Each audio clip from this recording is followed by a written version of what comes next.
আসসালামু আলাইকুম প্রিয় দর্শক, আমি ডাক্তার মোহাম্মদ রায়হান উদ্দিন রয়েছে এই মুহূর্তে পবিত্র নগরী মক্কায়। পবিত্র কাবা শরীফের খুব কাছাকাছি বসে আছি।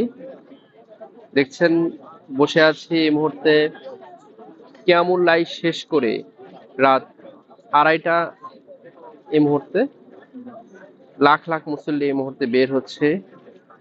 আর আমি নামাজ শেষ করে বসে আছি একটি ল্যাম্পপোস্টের নিচে। দেখতে পাচ্ছেন, একটি ল্যাম্পপোস্ট নিচে একটি আইল্যান্ডের মধ্যে বসে আছি।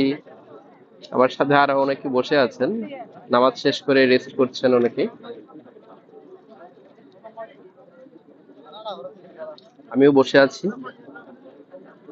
যা নামাজকে হেলান দিয়ে বসে আছি। দেখছেন, লাখ লাখ মানুষ এই মুহূর্তে কিয়ামুল লাইল শেষ করে বের হচ্ছে। আজ পবিত্র রমজানের 25তম তারাবির নামাজ শেষ করে রাতে তারাবির নামাজ শেষ হলো এবং পরবর্তীতে আবার পুনরায় 12টা 40 মিনিটে শুরু হয় কিয়ামুল লাইল। কিয়ামুল লাইল শুরু হলো এবং কিয়ামুল লাইল শেষ হলো রাত 2:30 বাজে। বসে আছি এই ল্যাম্পপোস্টের নিচে, দেখতে পাচ্ছেন, খোলা আকাশের নিচে।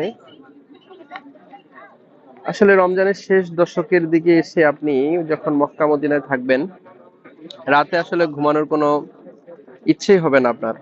কারণ আপনি যখন আসরের নামাজের জন্য আপনি হেরামে প্রবেশ করবেন, আসর, মাগরিব, এশা এবং তারাবির নামাজ শেষ করে বাসায় যাবেন এবং বাসায় যাওয়ার পর একটু হয়তো আপনি হোটেলে গিয়ে 1 ঘন্টা রেস্ট নিতে পারবেন। তারপরেই আবার 12টা 40 মিনিট থেকে আবার শুরু হয়ে যায় কিয়ামুল লাইল এবং শেষ হয় রাত 2:30টায়, প্রায় 2:30 এখন ঘড়িতে, দেখতে পাচ্ছেন।